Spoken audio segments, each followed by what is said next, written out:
Question 1. A spinner with 10 equal sectors numbered 20 to 29 is spun once. What are all the possible outcomes? So all we have to do is list the natural numbers, so the whole numbers, the positive whole numbers, from 20 to 29 with commas in between, but including 20 and 29. So we have our squiggly brackets at the front and the back that we use when we're writing out a set. Then we have 20, 21, 22, 23, 24, 25, 26, 27, 28, 29. So a spinner with 10 equal sectors numbered 20 to 29 is spun once. These are the possible outcomes. Question 2.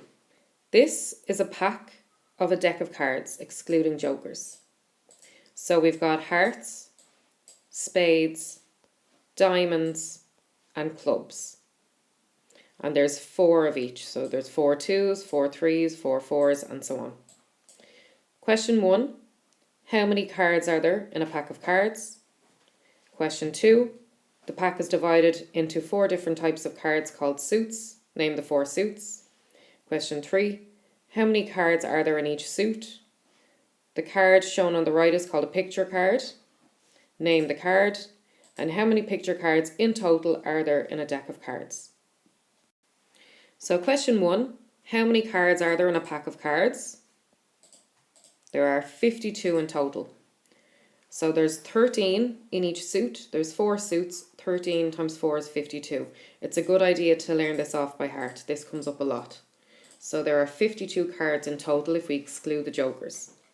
Question 2. The pack is divided up into 4 different types of suits. Name the 4 suits. Clubs, spades, hearts, and diamonds. Question 3. How many cards are there in each suit? There are 13 cards in each suit. Question 4. The card shown on the right is called a picture card. Name this card.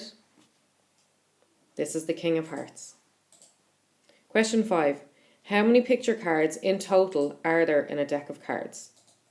So we know that there's 4 suits. There's spades, clubs, hearts, and diamonds. And in each of those suits, there's 3 picture cards, King, Queen, and Jack. And when we hear the phrase how many, when we're asked how many, we think multiply. So 4 suits times 3 cards gives us 12. There are 12 picture cards in total.